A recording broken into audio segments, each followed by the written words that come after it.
ډېرو محترمو مسلمانانو نن یو زبردست وظیفه تاسو له درکول غواړم د سورة فاتحه.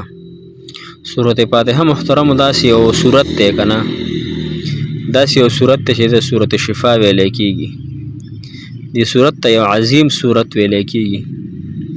دا سورت چې دی محترمو دا د هر بیمارۍ نه شفا دی، د هر حاجت دپاره شفا ده، د هر بیمارۍ دپاره شفا ده. کوم مشکل چې دی هغه مشکل دپاره انشاءالله دا به ستاسو حاجت روا شي. نو په حدیث مبارکو کې هم دا ذکر د محترمو او ډېر فضیلت ته هم حاصل دی، او مشایخو بیا دې کې یو خاص مجرب او پرتاثیر معمول هم ښودلی دی. هغه شیخ الاسلام حضرت مولانا سید احمد مدني رحمت الله علیه هغه یو طریقه ښودلې ده چې کوم مسلمان ډېر زیات پریشان حاله شي او د دا پریشانۍ سر ته نه رسي، د دا حاجت نه پوره کېږي، نو هغه دپاره یو بهترین تجویز پیش کړی دی. د سورة فاتحې یو وظیفه یې پیش کړې ده. صرف 140 پیرې به دا وظیفه تاسو کوئ انشاءالله محترمو، چې انشاءالله الله تعالی به ورسره ستاسو حاجت پوره کړي. سورة فاتحه د غوڼ قرآن خلاصه ده، او د غوڼ قرآن خلاصه او د سورة فاتحې خلاصه بسم الله ده. بسم الله الرحمن الرحیم.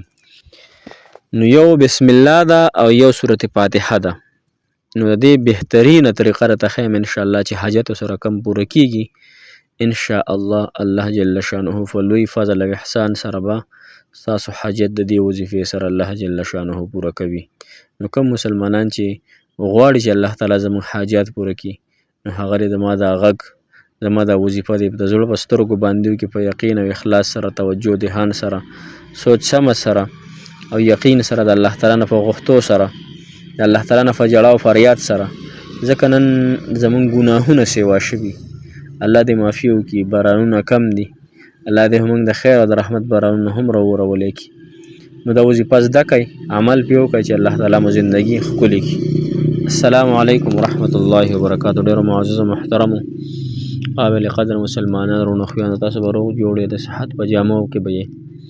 الله تعالی مو خوشحاله او باد کامیاب او کامران لره.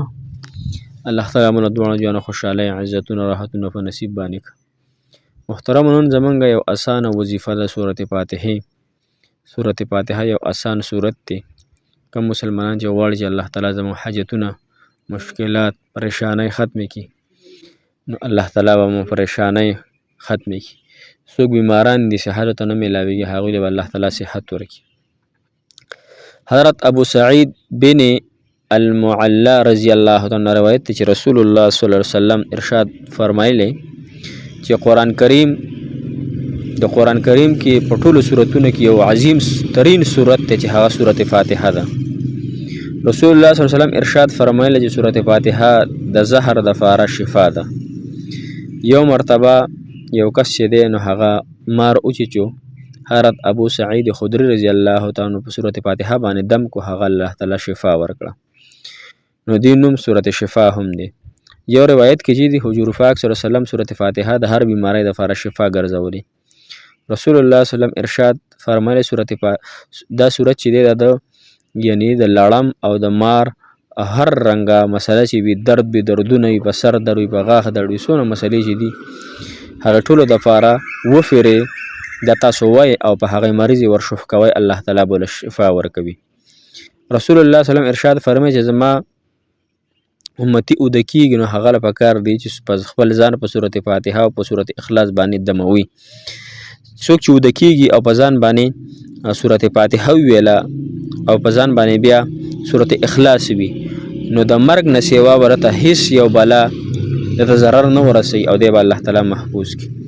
اوس چې کومه تاسو ته ما یو مشایخو وظیفه ښودله، سید شیخ الاسلام مولانا سید حسین احمد مدني نور الله مرقده هغه ذکر کړې ده په خپل قرآن بیاس کې ذکر کړې ده وظیفه. او دا له تمام مشایخو د چشتیې، دا چشتیه تاسو اوس پېژنئ یا نه، خو دا یو زموږ سلسله ده، د هغې یو مجرب معمول او یو مجرب تذکره فرمایلې ده، او طریقه یې اسانه ده چې کم انسان د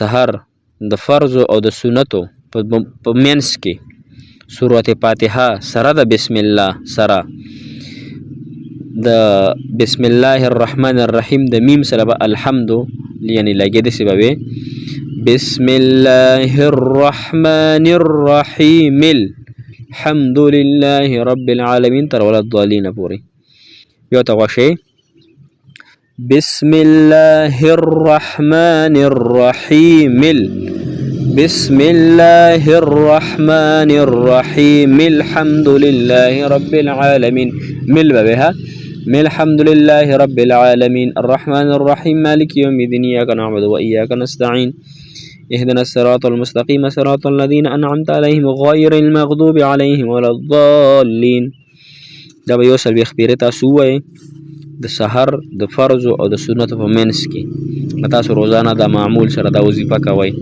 انشاءالله ډېر لږ ورځو کې به الله تعالی تاسو هغه څه درکړي انشاءالله چې څه غواړئ هغه مراد هغه مشکل هغه مقاصد هغه ضروريات هم الله تعالی انشاءالله پوره کوي موږ ته هم ډېرې دعاګانې کوئ باران ته هم دعا کوئ چې الله تعالی د خیر او د رحمت بارانونه وورئ موږ به تاسو دعاګانې کوو جزاک الله خیر احسن الجزا فی الدنیا والآخره السلام علیکم